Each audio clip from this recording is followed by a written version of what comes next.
Contador público certificado James Pickett Westbury. Inició su ejercicio profesional en 2 firmas y tuvo su propia firma en Atlanta. Se desempeñó a su vez como investigador especial en la División Criminal de la Fiscalía General del Estado de Georgia, investigando la corrupción en el gobierno estatal. Cuenta con una especialidad en anticorrupción, responsabilidad y transparencia. Mantuvo la acreditación a través de la educación continua como contador público certificado, auditor interno certificado, examinador de fraude certificado, auditor de servicios financieros certificado y gerente financiero del gobierno certificado. Es además especialista en consultoría y capacitación en anticorrupción. Asimismo, sistemas integrados de gestión financiera y finanzas, desempeño y auditoría forense. Actualmente es jubilado después de dirigir el proyecto de integridad de Filipinas financiado por USAID en Manila durante el 2010 al 2011. Curador de revistas electrónicas, escritor, orador y webmaster. Cuenta con los honores de Contador Benemérito de las Américas por la Asociación Interamericana de Contabilidad, premiado por el Instituto de Auditores Internos y la Agencia Internacional para el Desarrollo. Cuenta con 3 condecoraciones, 2 doctorados honoris causa, miembro honorario del Instituto Norteamericano de Contadores Públicos y de varios gremios profesionales en Latinoamérica. Para el 4º Foro ISAF de Integridad, presentando la conferencia El impacto de la integridad en la interacción de la ciudadanía, queda con ustedes Jim Westbury.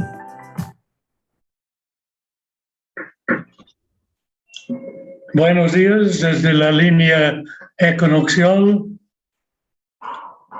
donde la temperatura es apenas 17 grados a 2.600 metros de altura. Hoy día voy a hablarles de la integridad y el honor, donde la corrupción florece. El honor perece. Cuando la deshonra se admira, la integridad expira. Un país puede tener problemas en las áreas de salud, educación, agricultura, pobreza, delincuencia y corrupción, pero tiene un gran activo que supera todos estos pasivos. Es la sabiduría. La fe en Dios es la definición de la sabiduría. Si la tienes, no la pierdes. Honor es algo que se les merece.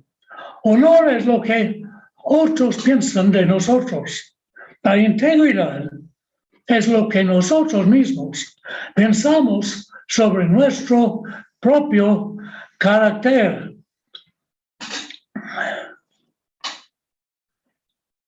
El honor es un reflejo de cómo nos vemos en los demás. La integridad es lo que vemos cuando no nos miramos a nosotros mismos. El honor se gana por lo que hacemos cuando otros nos ven y saben lo que hemos hecho. La integridad se define por lo que hacemos donde nadie puede vernos o descubrir lo que hemos hecho. La importancia de ambos la define nuestra conciencia. Honor es una palabra en peligro, una moneda verbal devaluada. Rara vez se usa adecuadamente. A menudo se aplica de manera inapropiada. Casi nunca se merece. Con frecuencia se viola visiblemente. Rara vez se aplica adecuadamente. Se busca de manera recurrente por parte de los que no lo merecen. Rara vez se encuentran en personas prominentes. Regularmente no se percibe en las personas comunes y corrientes. El honor se busca con frecuencia en el gobierno. Es poco respetado en los deportes. apenas visible en la sociedad. Poco se reconoce en quienes lo merecen y muchas veces es conferido a quienes menos lo merecen. Sin embargo, nosotros nos decimos a nosotros mismos que estamos orgullosos de nuestra honorabilidad como persona, como familia, como país, como cultura, como grupo étnico, como civilización, como ser humano. ¿Lo estamos?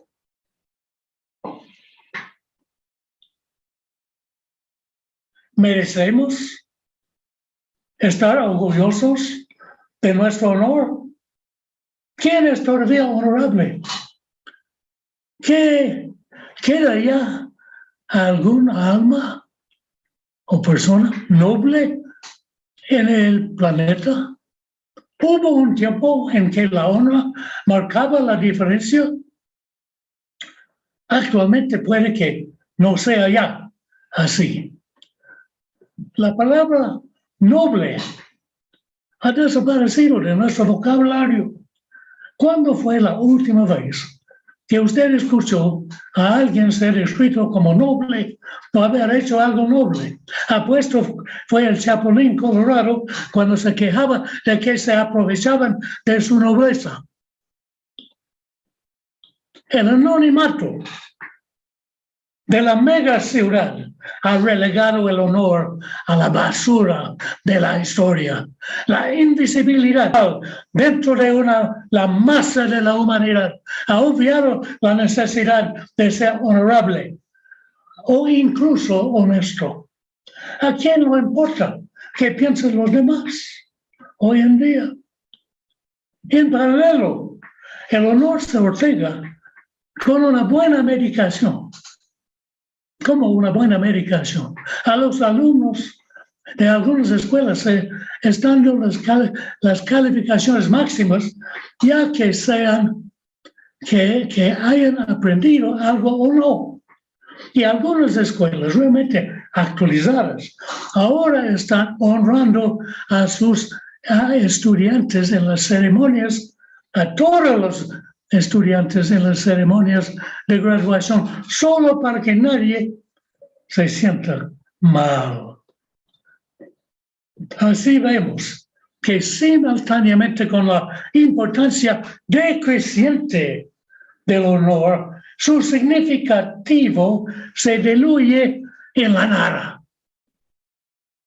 Si alguna vez hubo en planeta Tierra una cultura de nobleza y honorabilidad, ahora ha sido reemplazada por una cultura de corrupción.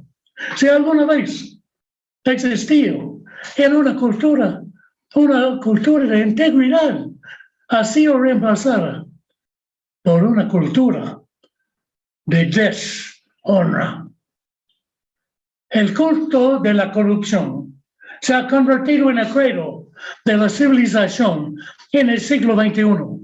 El honor, aunque no ha muerto, como el proverbial viejo soldado de la balada, se está desvaneciendo.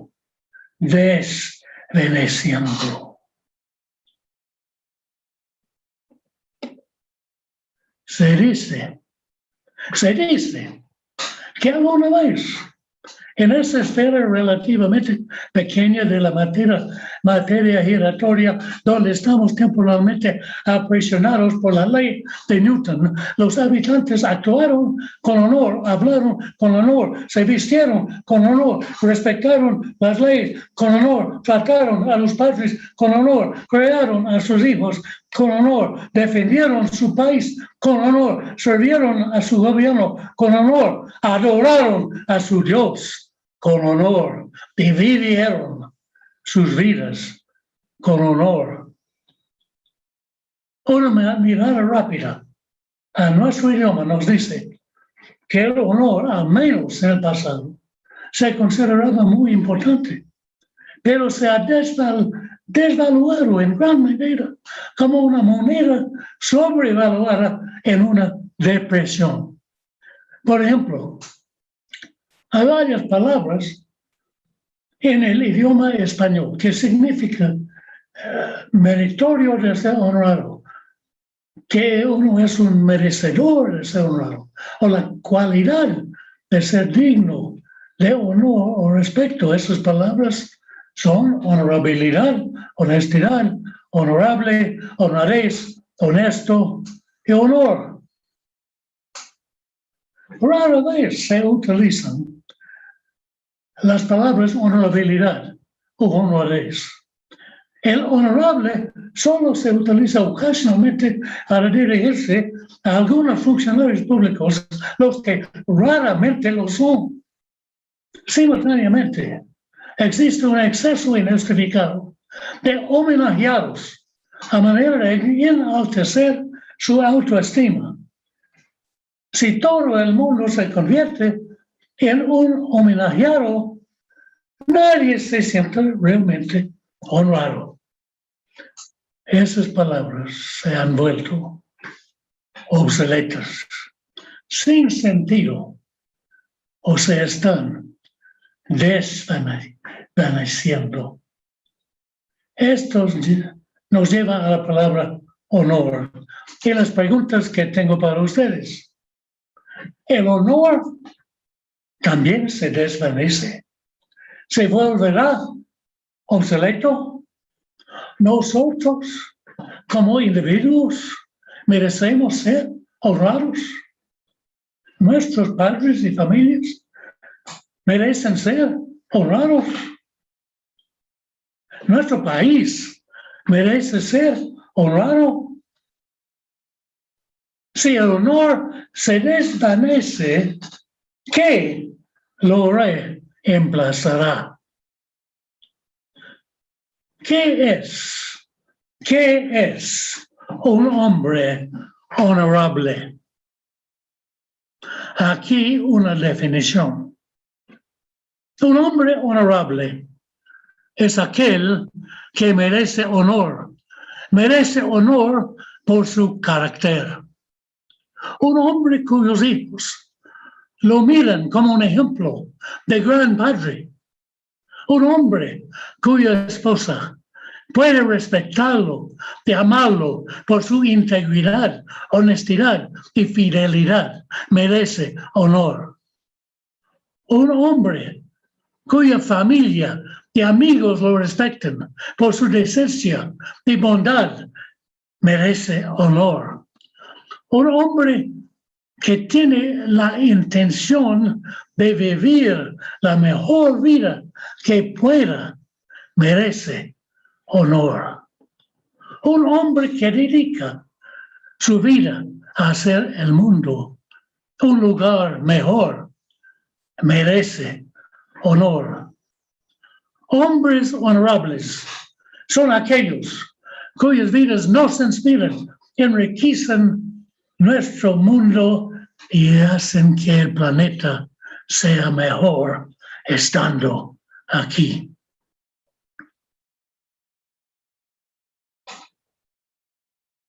Hace más de 3,000 años, el rey David de Israel y Judá nos dejó en el Salmo 15 un esbozo de una receta muy clara para actuar de forma ética, que dice: camina con integridad, haz lo es correcto, habla la verdad de tu corazón, impide la calumnia de tu lengua, no causes daño al prójimo, no hables mal de tus semejantes, cumple tu palabra aunque te cueste, haz el bien sin esperar recompensa, no aceptes sobornos, menosprecia a los hombres viles, honra a los que sirven a Dios. Theodore Roosevelt, quien en poco tiempo fue electo vicepresidente para luego llegar sorpresivamente a la presidencia de los Estados Unidos debido a un asesinato, habló de la honestidad en el servicio público, precisamente cuando su país se encontraba envuelto en actos de corrupción de tal grado que fue necesario el movimiento progresista del sector civil para motivar cambios drásticos en la conducta de los servidores públicos. El rey David, quien luego fue derrocado por su propio hijo y tuvo que huir de Jerusalén, habló de su propia experiencia al documentar su consejo inspirado por su Dios. Sobre los siglos de los siglos, los términos honestidad, integridad, ética, han resonado de los labios de los estadistas y de los políticos, pero muchas veces han sido solo palabras vacías, promesas no cumplidas o mentiras crueles a ser visto desde el pasaje del tiempo. Pero ahora continuamos usando esas palabras con la esperanza de que algún día describen el manejo de lo público. La ética es un término sobre el cual no hay uniformidad de definición. Significa diferentes cosas a diferentes personas, aún dentro del mismo país y entre diferentes países y diferentes idiomas a veces llega a ser incomprensible. La ética estaba relacionada con el estudio de las prácticas y estándares de lo correcto y lo no correcto, es decir, de lo bueno y lo malo. El término ética se define como la disciplina que trata con lo que es bueno y lo que es malo, y con los deberes y obligaciones morales. La ética ha sido llamada la ciencia de lo ideal del carácter humano. Es la combinación de los ideales, creencias y estándares que caracterizan o son inherentes a un grupo, comunidad, pueblo o nación. La conducta ética es aquel que merece la aprobación moral o, según su uso más común, se considera de acuerdo a las normas aceptadas de conducta profesional. En la cultura occidental, la ética está basada en las tradiciones judeo-cristianas de la moralidad y la rectitud. Hay varias anécdotas de los Estados Unidos sobre la ética del presidente Abraham Lincoln. Cuando tenía 24 años de edad, Lincoln estuvo a cargo de la oficina de correos del pueblo de New Salem en el estado de New Orleans. Su sueldo anual fue apenas $55.70. La oficina de correos de New Salem fue cerrada en 1836, pero no fue hasta varios años después que llegó un funcionario de Washington para revisar las cuentas de Lincoln como encargado del correo. Cuando el oficial llegó, Lincoln estaba ejerciendo su profesión de abogado, pero no le iba muy bien. En su reunión final, el funcionario informó a Lincoln que debía $17 al gobierno. Lincoln cruzó la sala, que era su despacho y dormitorio, abrió un viejo baúl, sacó un trapo amarillo amarrado con una pita. Al abrirlo, ahí estaban los $17 exactos en billetes y monedas. Lincoln había estado guardando aparte el dinero federal sin tocarlo ni mezclarlo con su propio dinero. Todos estos años. La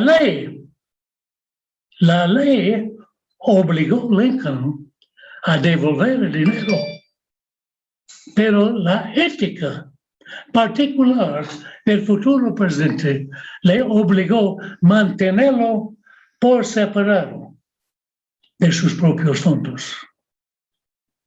En el documento que presentaron, presento 12 principios básicos de conducta ética en el siglo XXI, que son un poco largos y en el interés de tiempo no voy a presentarlos, pero espero que ustedes puedan leerlos en mi ponencia.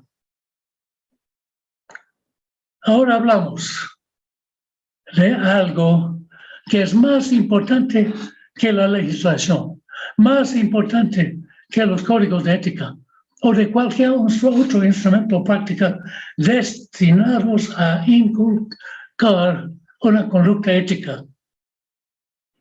Es el ambiente ético, de una entidad o de un gobierno.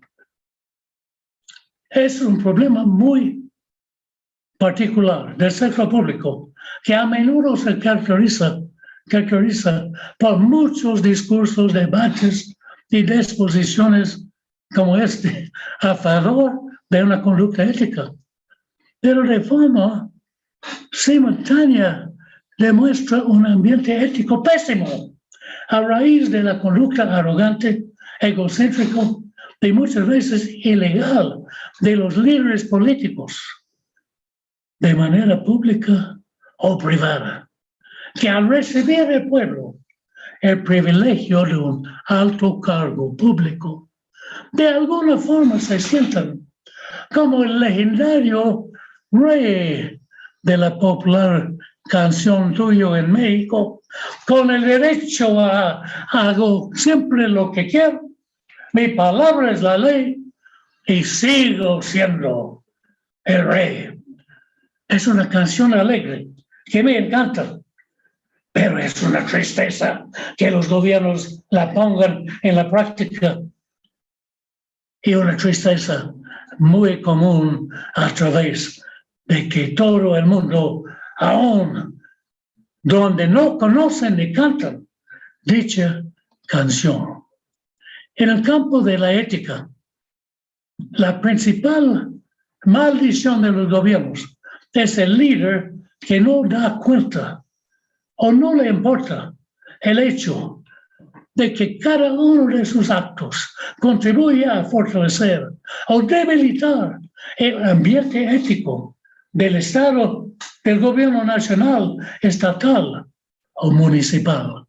El ambiente ético de una entidad pública o en una empresa privada consiste en aquellos esfuerzos y actividades que tienen por objeto fomentar y mantener la conducta ética, honesta y responsable, incluyendo en particular las acciones tanto oficiales como privadas de los altos ejecutivos y la imagen ética que reflejan tanto por su apoyo de la conducta ética como por su propio ejemplo.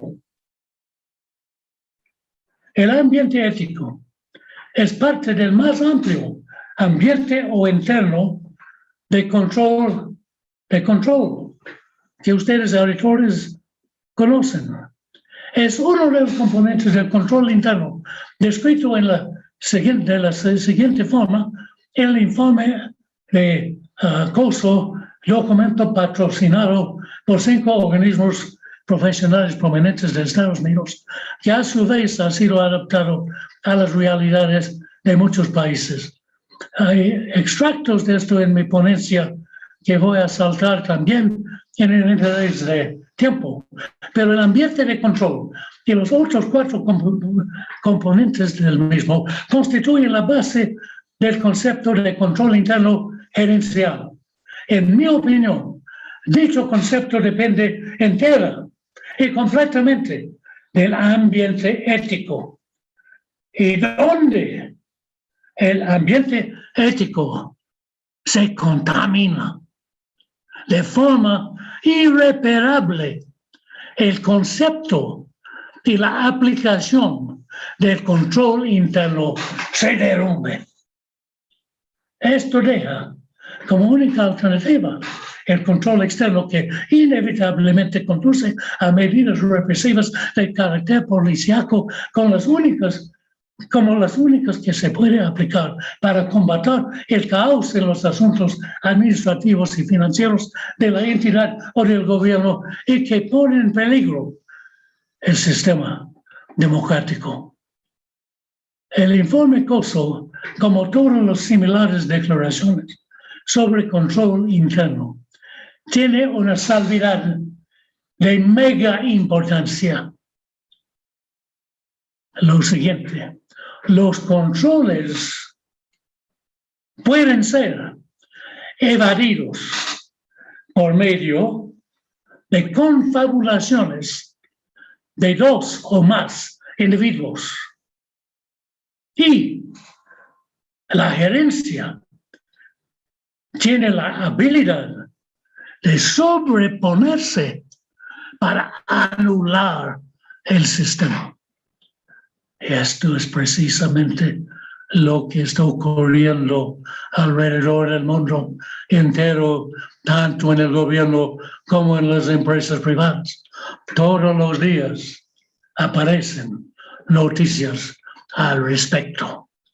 Aparte del castigo y la cárcel, el ambiente ético es el único mecanismo que tenemos para combatir la confabulación y la anulación herencial de los controles.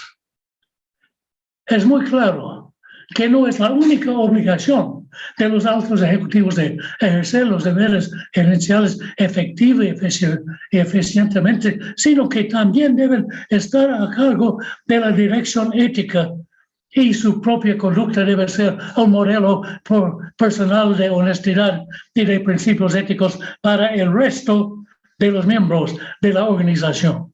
En el momento actual, este concepto se conoce como el clima en la cima, que consiste en el apoyo brindado por los altos ejecutivos en lo que se refiere a los valores éticos, tanto por medio de los canales y actos oficiales como por su conducta particular.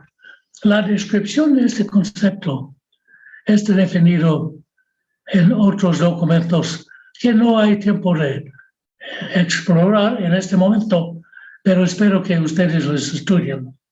La junta de directores de una entidad, cuando existe, tiene también responsabilidad sobre el ambiente ético y el control de la empresa. A pesar de que COSO se dirige al sector privado, los comentarios referentes a la junta se pueden aplicar en los casos cuando existen dichos grupos en organizaciones públicas o en cuerpos legislativos que tienen responsabilidades similares a los de la Junta de Directores. El país de Canadá ha sido en el liderazgo de este enfoque. El profeta Daniel fue un ejemplo de conducta ejemplar. La Biblia dice de Daniel, no pudieron encontrar corrupción en él, porque era digno de confianza y no corrupto ni negligente. Si bien el mantener una actitud de apoyo con respecto a los controles internos y la ética es una de las funciones más importantes de la alta administración de un organismo o organización, quizás de mayor importancia, es de dar un buen ejemplo.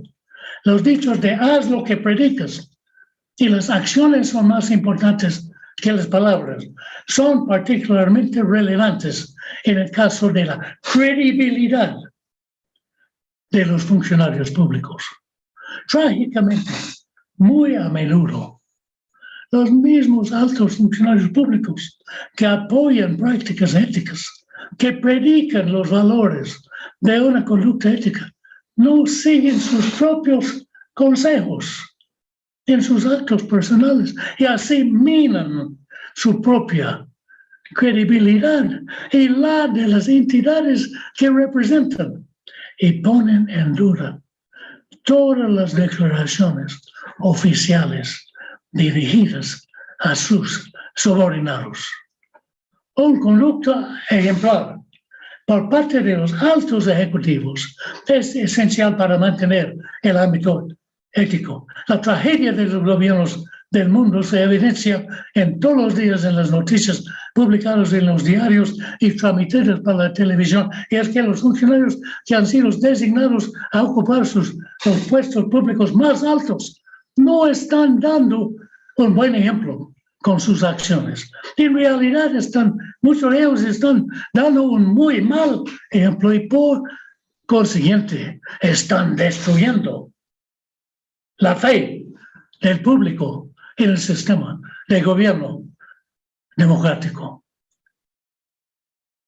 Pedro expresó en uno de mis versos favoritos de la Biblia lo siguiente: el que quiere amar la vida y ver días buenos, contenga a su lengua de mal y sus labios no hablan de engaño.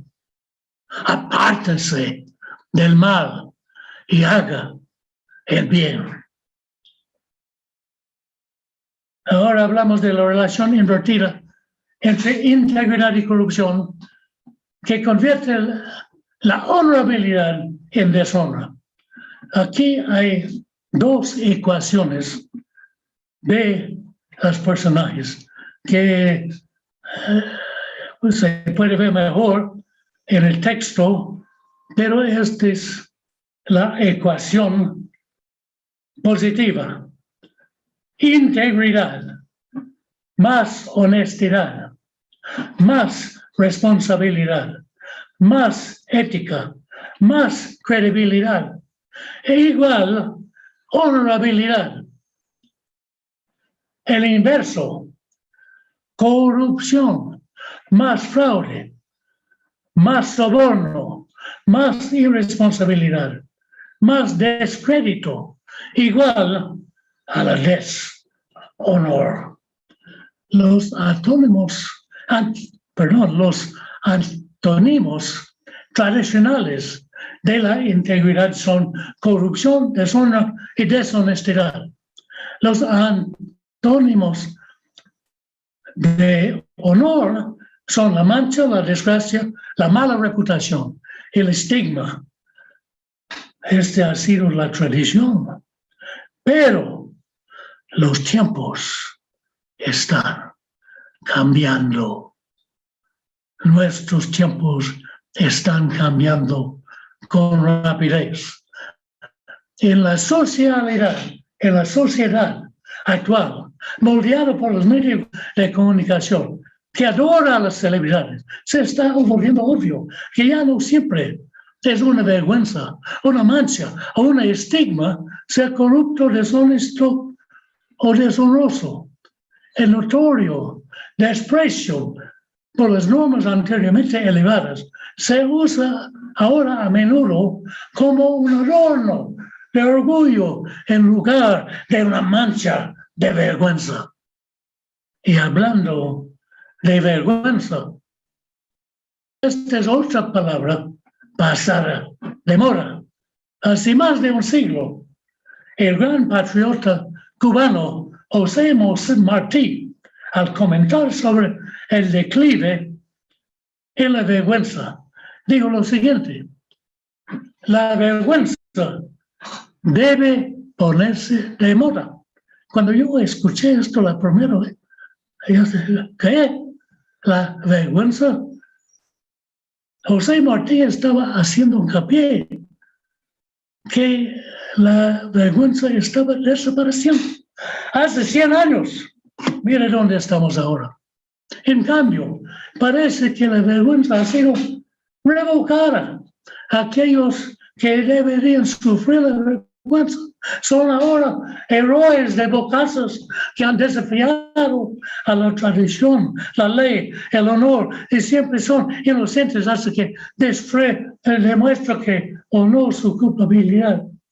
Una vez tuvimos en mi estado natal de Georgia, un gobernador muy pintoresco. Cuando fue elegido, su primer acto era de ir a todas las prisiones públicas y reunirse con cada preso, dio la mano a cada encarcelado, dio la mano y preguntó a cada preso: ¿eres culpable de lo que te han acusado? De los centenares de presos, solo 2 dijeron sí. El gobernador regresó a su oficina y inmediatamente los perdonó a ambos, diciendo a la prensa: tenemos 2 hombres honestos en la cárcel. Hoy en día, la integridad y el honor ya no somos objetivos tan brillantes y inspiradores como antes. Asimismo, la corrupción y el deshonor ya no son vicios tan perversos como antes se consideraban. Actos y acciones que antes se consideraban despreciables ahora son bienvenidos por los medios de comunicación y le dan gloria al que logra sus 15 minutos de fama diciendo alguna barbaridad con poco o ningún riesgo de descrédito. No son los gobiernos los que se han vuelto más corruptos, son sociedades enteras. El mejor enemigo del gobierno democrático es el gobierno cleptocrático. La cleptocracia, gobierno de los dones, es un fenómeno mundial y una amenaza mundial para la democracia. Hemos entrado en forma gradual y sin saberlo en la nueva era del cambio cultural. La era de Acuario finalmente ha evolucionado hacia la era de cleptocratias. Quizás con el actual siglo XXI hemos entrado al primer cleptosiglo. Hoy en día, la contaminación del carácter humano es un peligro mucho peor que la contaminación ambiental o el calentamiento global. La corrupción siempre ha estado con nosotros, ha pasado por siglos de crecimiento y disminución a lo largo de los siglos. Ahora está nuevamente en alza, pero el movimiento más alto y más rápido es ahora. El mayor enemigo, como dije, es el gobierno cleptocrático. La cleptocracia es un fenómeno y una amenaza mundial. Hoy estamos siendo testigos de una tendencia creciente hacia la abstinencia de lo que yo llamo la responsabilidad. Es la palabra accountability en inglés, que no es traducido al español y muchos otros idiomas, pero es la negativa de reconocer que uno es responsable ante una autoridad superior. Este es más que rendir cuenta. Esta es la semilla de la cleptocracia, plantada por los irresponsables, fertilizada por la codicia humana y regada por un flujo de falsedad que crece a medida que los raíces de la corrupción penetran profundamente en el suelo fértil de la cultura humana, produciendo el virus de la corrupción que rápidamente cubre todo lo que toca con la infección invisible del mal desenfrenado. Puede desplazar sigilosamente cualquier ideología política o forma de gobierno. La cleptocracia no llega al poder por la fuerza ni por la votación, simplemente crece como una pandemia con un virus que corrompe más y más personas hasta que toma control Casi todo el mundo se corrompe cuando la corrupción se convierte en una forma de vida. Las recompensas se convierten en complemento salarial. La corrupción se extiende porque todo el mundo lo hace y gradualmente todo el país, o por lo menos su liderazgo empresarial y gubernamental y su servicio público se corrompe. El gran poeta Alejandro Pope describió acertadamente ese proceso cuando dijo sobre el vicio y la corrupción. Cuando lo vemos, a menudo nos familiarizamos con su rostro. Primero, la toleramos. Luego, empatizamos con ella. Y finalmente la acogemos. La cleptocracia es gobierno de ladrones. No hay nada nuevo al respecto. De hecho, la cleptocracia puede ser la forma de gobierno más antigua del mundo. Consiste simplemente de la institucionalización de la codicia de recursos y poder de una persona o de un grupo de élite en la forma del aparato del Estado. La mayoría de las monarquías se deterioraron con el tiempo hasta convertirse en cleptocracias. La mayoría de los grandes imperios fueron impulsados por la inspiración de la cleptocracia.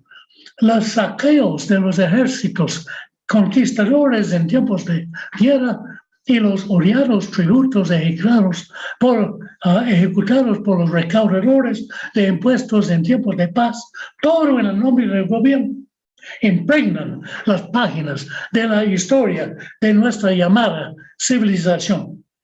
Karl Marx vio a los capitalistas como los cleptócratas más horribles que explotaban a los recursos naturales y humanos impulsados por la codicia.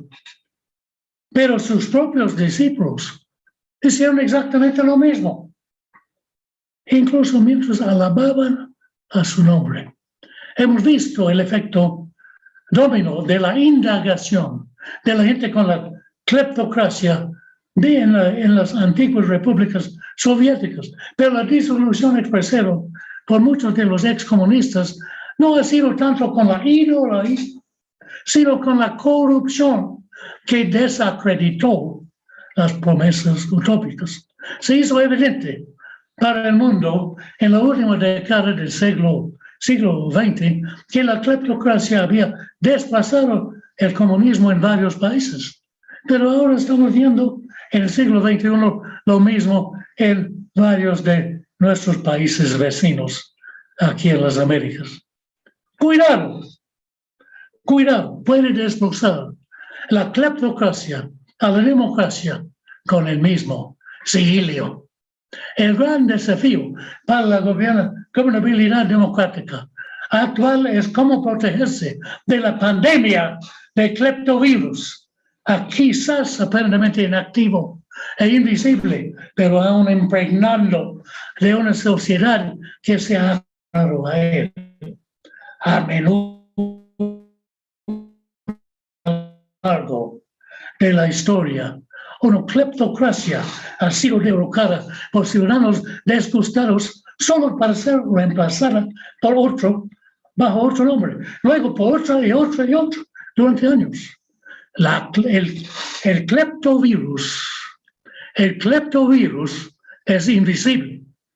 Crece en cualquier lugar donde haya seres humanos. En sus primeras etapas está desapercibido. A mitad de su crecimiento empieza a apoderarse de todas las actividades públicas. En sus últimas etapas se reproduce con progresión geométrica para que rápidamente tome el control completo antes que se puede detenerse.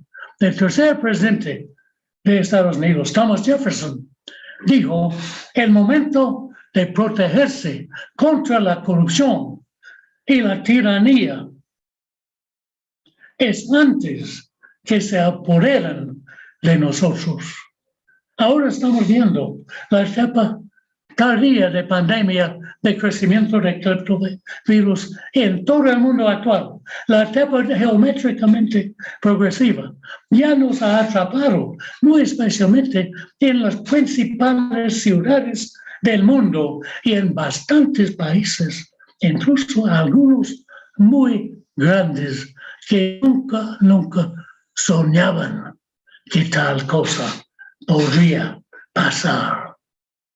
Una vez en control, el poder cleptocrático tiene a centralizarse cada vez en una persona o grupo que adquiere la concesión sobre todas las formas de corrupción. Los concesionarios de nivel inferior se convierten en esclavos económicos de los gobernantes, pasándoles cantidades cada vez mayores de los sobornos que deben financiarse, apretando más y más los de abajo. Los cleptoconstrictores continuamente aplican más y más presión hasta que los niveles más bajos se revelan desasperados o son salvados por una fuerza externa. Tenemos mucho que aprender de las ilustraciones de la vida real de la asombrosa vitalidad de la amenaza cleptocrática que se divulga diario en los medios de comunicación. La historia está llena de estudios de casos de crecimiento y dominación del cleptovirus. No podemos usar una máscara para frenarlo. Necesitamos un científico que puede inventar una cleptovacuna eficaz. Pero sabemos que la ciencia sí puede resolver los problemas de salud humana.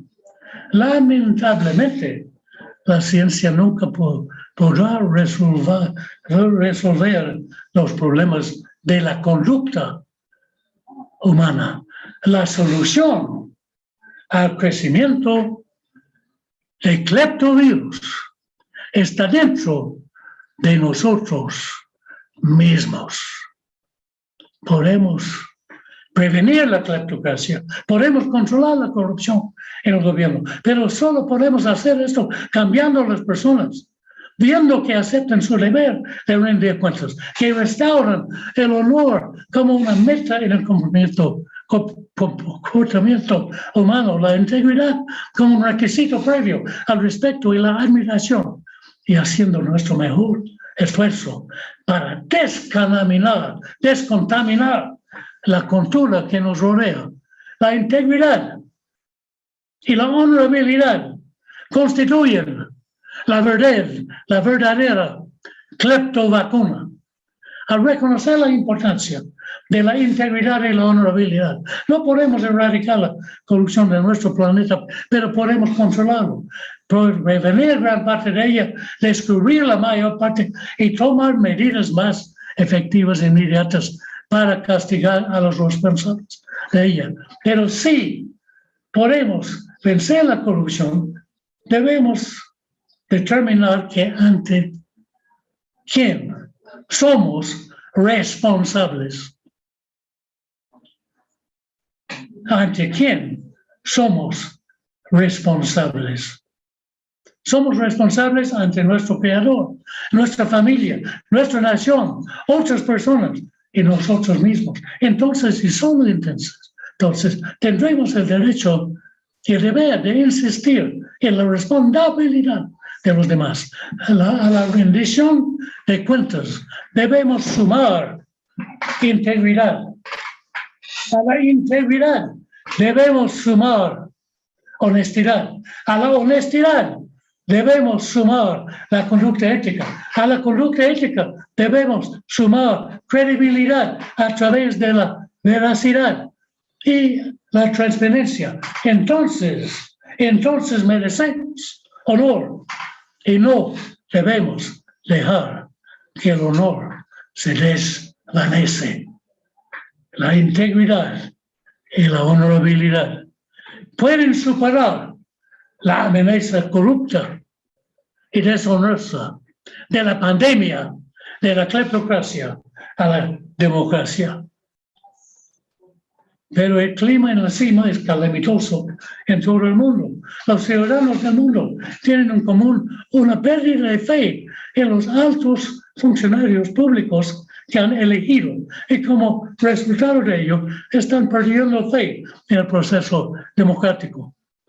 Todo esto es consecuencia del pésimo clima en la cima a través de gran parte de la planeta que pone en evidencia una siniestra señal de menosprecio por la ética y la honestidad en los cargos públicos a favor del enriquecimiento personal y del poder.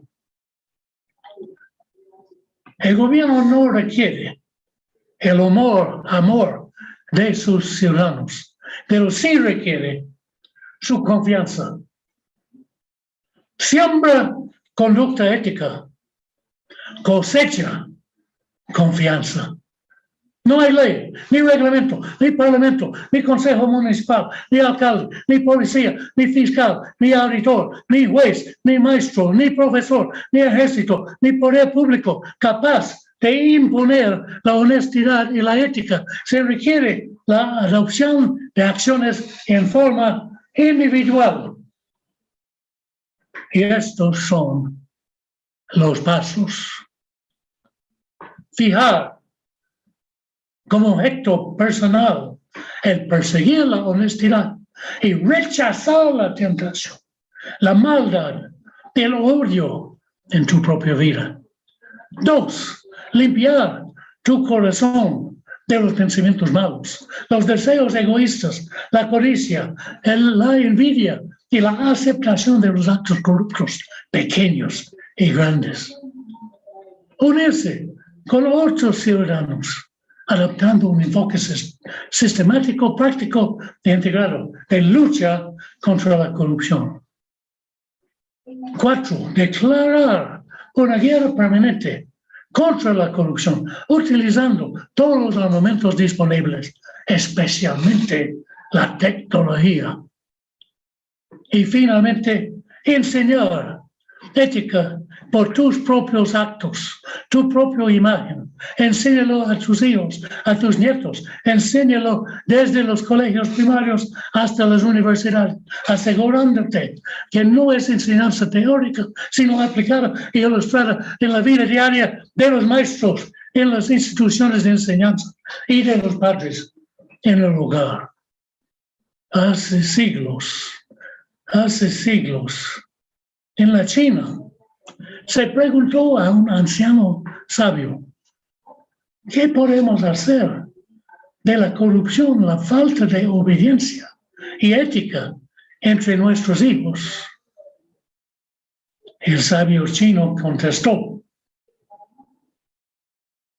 pues hay que empezar con los abuelos. La ética empieza con los abuelos. Los jóvenes de la antigua Atenas prestaban este juramento cuando cumplen los 17 años. Nunca traeremos vergüenza sobre nuestra ciudad mediante actos de deshonestidad o caballería. Lucharemos por los ideales y las cosas sagradas de la ciudad, tanto individualmente como en grupo. Reverenciaremos y obedeceremos las leyes de la ciudad y haremos todo lo posible para alentar la reverencia y el respeto en quienes están por encima de nosotros y sean propensos a soslayarlas o desobedecerlas. Lucharemos sin cesar para agudizar el sentido del deber cívico en el pueblo. De esta manera, legaremos una ciudad aún más grande y esplendorosa que la que hemos recibido. ¿Qué diferencia? ¿Qué diferencia entre esas palabras y los mensajes que nuestros hijos reciben diariamente por la música, los cines y la televisión? Otro versículo favorito bíblico mío es el sabio consejo del apóstol Pablo a su joven discípulo Tito, que es un gran modelo para nosotros. Pablo dijo: aliente a los hombres jóvenes para que ejercen autocontrol, para que todo actúe como un ejemplo, haciendo solamente actos buenos. En su enseñanza muestra integridad, seriedad y solidez de palabra, que no pueda ser condenada, para que así todos aquellos que se opongan a usted nunca pueden decir nada malo sobre nosotros. Somos humanos muy débiles frente a las tentaciones de la vida. Por eso Jesucristo hizo hincapié sobre la tentación en su gran lección sobre la oración. Aún el mismo George Washington, conocido como hombre honesto, dijo lo siguiente: pocos hombres tienen suficiente virtud para resistir al que ofrece más. Pero para concluir, creo que Alejandro Pope dijo lo máximo cuando él dijo: un hombre honesto es la obra más noble de Dios.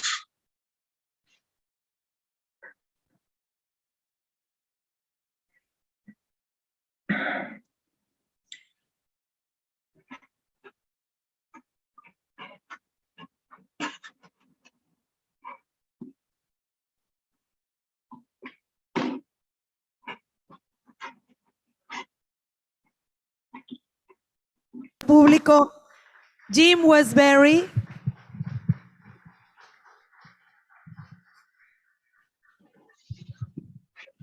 Jim, si usted nos los permite, vamos a leer algunas preguntas del público, comentarios y saludos de quienes han estado acompañándonos de manera virtual en esta su conferencia, y les agradecemos a todos. Dice por acá: muy buena exposición, clara y comprensiva. La ética moral debemos proponer a nuestros gobernantes que lo apliquen para una mejor administración y empezar con los hijos en las escuelas, a darles ética, y a las familias dar el ejemplo a sus hijos. Gracias, María Jesús Moreno Porchas. Sonia Zárate, muchas gracias, qué bonita exposición. Elizabeth Cervantes, excelente plática. Rosa Isela Chiquete, excelente conferencia del contador público Westbury, ojalá que se repita muy pronto. Nos dicen también: el ejemplo y la enseñanza de la honestidad en el hogar es la base para el cambio de la sociedad. Nora Fimbres Burgos. Laura Elena Campa, de raíz la erradicación de la cleptocracia, excelente ponencia. Nos dicen también: buenos días, presentes de Istezón. También nos dicen: presente Alfonso Laborín Antúnez desde Covach. Le saluda la maestra Patricia Argüelles Canseco, de aquí de Hermosillo. Presentes desde el municipio de Guaymas, desde Caborca, desde el Covach, el profesor Ernesto López Riesgo. Raúl Amavisca desde el Covach, también Ernesto López Riesgo. Y están saludando contador público Jim de todo el estado, también de Tlaxcala, del órgano de fiscalización, del Instituto Superior de Cananea. También nos saludan desde Colima, desde la ciudad de Nogales, desde Nayarit, desde Quintana Roo. Nos saluda Viridiana Macías de Benito Juárez, Sonora. Licenciada Marisela Chávez de la Auditoría Superior del Estado de Hidalgo. Buenos días desde Lima, Perú. Felipe Alfonso Chan. Se te ve muy bien, Jim, dice el señor Felipe Chan. María Guillermina